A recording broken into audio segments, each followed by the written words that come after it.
Dear students, السلام علیکم۔ امید کرتی ہوں آپ سب بالکل خیر و عافیت سے ہوں گے۔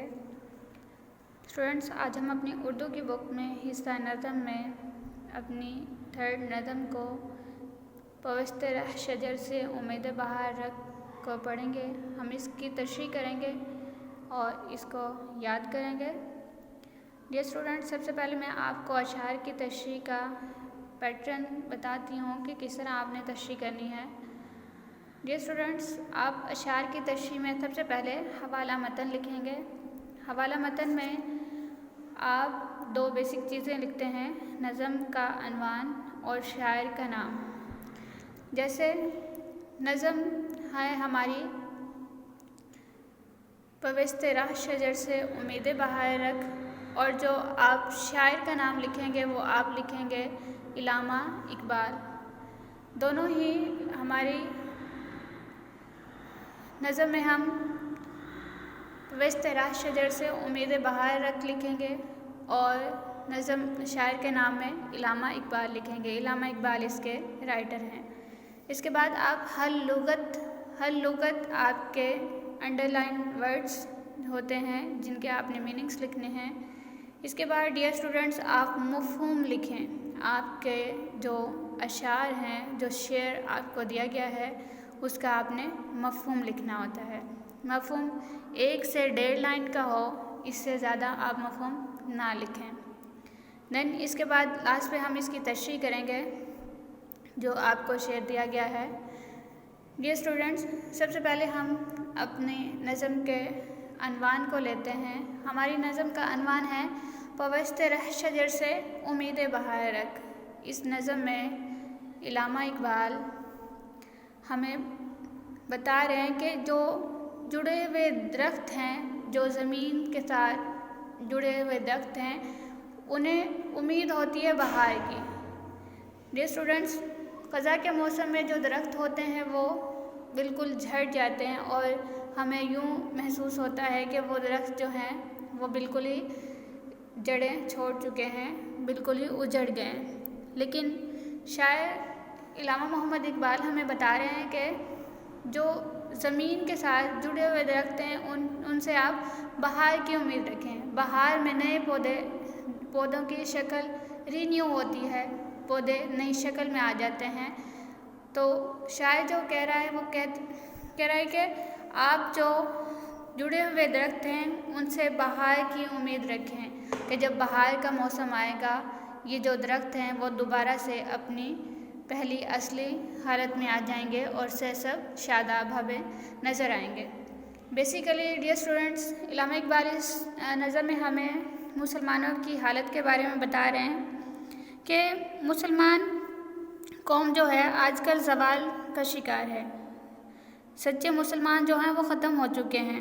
تو قانونی فطرت ہے کہ جو لوگ ٹوٹ جاتے ہیں وہ بکھر جاتے ہیں، ضروری نہیں کہ وہ اپنی حالت پر روتے رہیں۔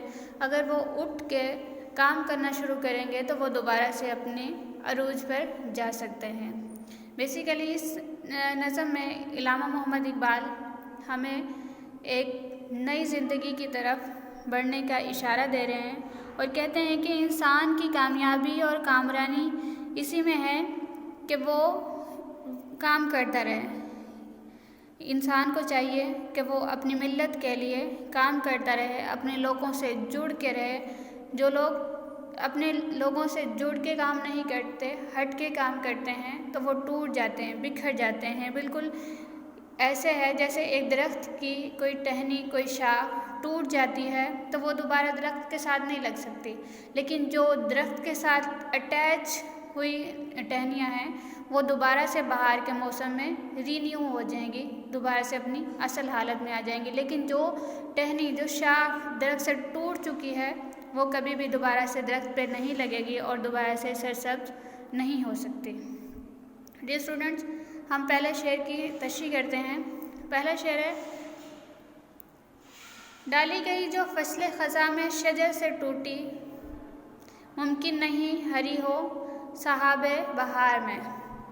اس شعر میں بیسیکلی ڈیئر اسٹوڈنٹس علامہ اقبال بتا رہے ہیں، جیسے میں نے آپ کو پہلے بتایا کہ جو شاخ جو ٹہنی درخت سے ٹوٹ جاتی ہے، درخت سے الگ ہو جاتی ہے، وہ دوبارہ سے بہار کے موسم میں دوبارہ سے رینیو نہیں ہو سکتی. وہ تو ٹوٹ گئی ہے نا، وہ دوبارہ سے درخت کے ساتھ نہیں لگ سکتی، نہ ہی درخت کے ساتھ اٹیچ ہو سکتی ہے. کبھی بھی وہ اپنی اصل حالت میں درخت کے ساتھ نہیں لگ سکتی. اس شعر میں درخت اور ٹہنی کی مثال بڑی عمدہ ہے. یہ حقیقت ہے کہ جو ٹہنی درخت سے کٹ جائے وہ جلد سوکھ جاتی ہے اور پھر اس کے ہرے ہونے کا سوال ہی پیدا نہیں ہوتا. یہ اسٹوڈنٹس، یہ ایک ہمیں سبق دیا گیا ہے کہ اگر ہمیں ہمیشہ ترقی کے زینے پر رہنا ہے تو آپس میں متحد ہو کر رہنا پڑے گا. مسلمانوں کو چھوٹے موٹے اختلافات میں الجھ کر اپنے اتحاد کو پارا پارا نہیں کرنا چاہیے. اس وقت دنیا میں مسلمانوں کی تعداد بہت زیادہ ہے اور وہ زیادہ آزاد مملکتوں کے مالک ہیں.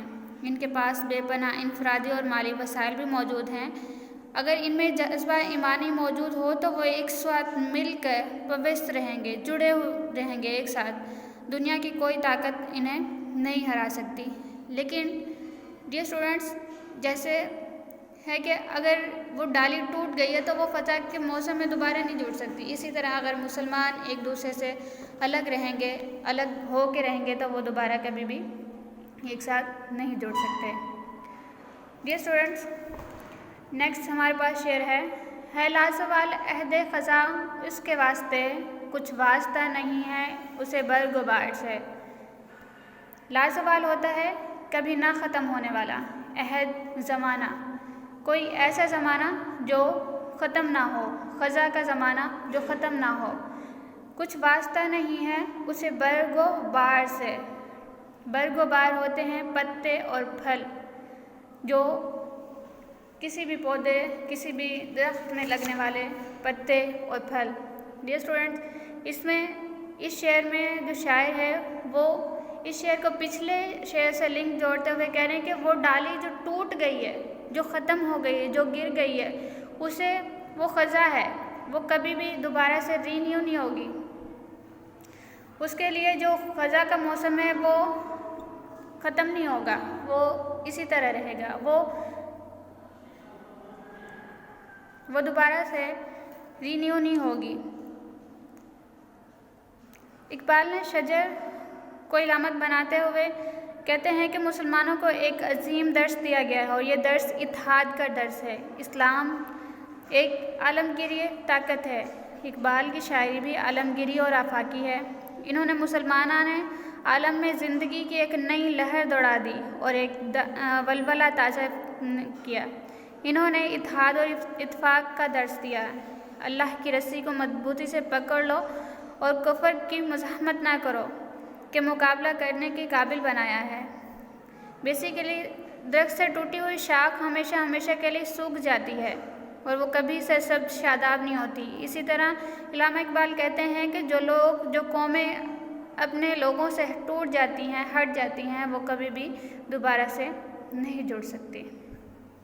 ڈیئر اسٹوڈنٹس، تھرڈ شعر ہے ہمارے پاس ہے تیرے گلستان میں بھی فصل خزاں کا دور، خالی ہے جیب گل زر کامل عیار سے.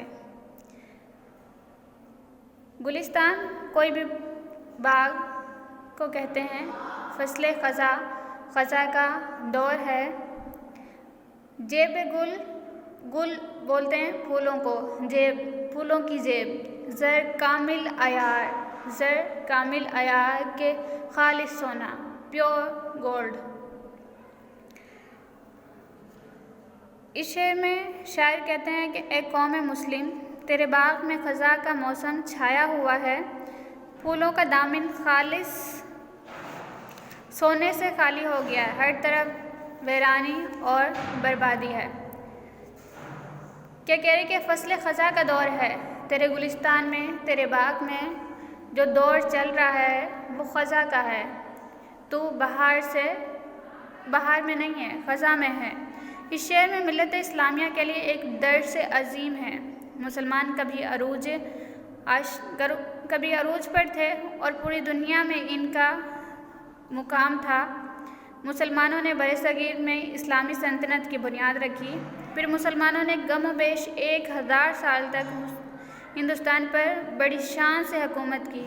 ڈیئر اسٹوڈنٹس، یہ کوئی تھوڑا سا عرصہ نہیں ہے، 1000 سال بہت لانگ پیریڈ ہوتا ہے، بہت لمبا ٹائم ہوتا ہے۔ تو برصغیر پر مسلمانوں نے ایک لانگ ٹائم حکومت کی، لیکن جب وہ زوال کا شکار ہوئے ہیں تو کس طرح ہوئے ہیں؟ وہ اپنے ہی لوگوں کی وجہ سے زوال کا شکار ہوئے ہیں۔ علامہ اقبال کہتے ہیں کہ مسلمانوں نے برصغیر کی پوری تاریخ اقبال کے سامنے رکھی ہے اور ان کی اس پسماندگی کو دیکھ کر علامہ اقبال تڑپتے ہیں۔ وہ کہتے ہیں کہ انسان کو، مسلمان کو چاہیے کہ وہ اپنا جو گلستان ہے اس میں خزاں نہ آنے دے، بہار کی بھی امید رکھے۔ یہ زندگی میں نشیب و فراز مشکل حالات بھی آتے ہیں، لیکن انسان کو امید کا دامن ہمیشہ تھامے رکھنا چاہیے۔ اقبال نے مسلمانوں کو کہا ہے کہ اے مسلمان، اس وقت تمہارے گلستان میں خزاں کا راج ہے، تم زوال میں گھر چکے ہو۔ اس کی وجہ دامن دین سے دوری ہے، تم نے اللہ تعالیٰ کی رسی کو مضبوطی سے نہیں تھاما۔ ڈیئر اسٹوڈنٹس، ہمیں اللہ تعالیٰ کے احکام کو پورا کرنا ہے۔ اللہ تعالیٰ کے احکام سے جب انسان دور ہو جاتا ہے، مسلمانوں کی سب سے بیسک وجہ قرآن پاک ہے۔ ہم قرآن پاک کو، دین اسلام کی پیروی کریں گے تو ہی ہم کامیاب ہوں گے۔ علامہ اقبال کہتے ہیں کہ جب سے مسلمانوں نے اللہ تعالیٰ کے احکام کو پورا نہیں کیا ہے، تب سے وہ زوال کا شکار ہیں۔ تو تمہیں چاہیے کہ اللہ کی رسی کو مضبوطی سے تھامے رکھو اور آپس میں تفرقہ نہ پھیلاؤ۔ ڈیئر اسٹوڈنٹس، آج کا ہمارا یہی ہے، ہم نے اتنا ہی پڑھنا ہے۔ آپ 3 اشعار کی اچھے سے تشریح کریں گے، سیم اسی پیٹرن کو فالو کرتے ہوئے۔ ڈیئر اسٹوڈنٹس، اس لیسن کو اچھے سے ریوائز کیجیے گا، پریپیئر کیجیے گا۔ اللہ حافظ۔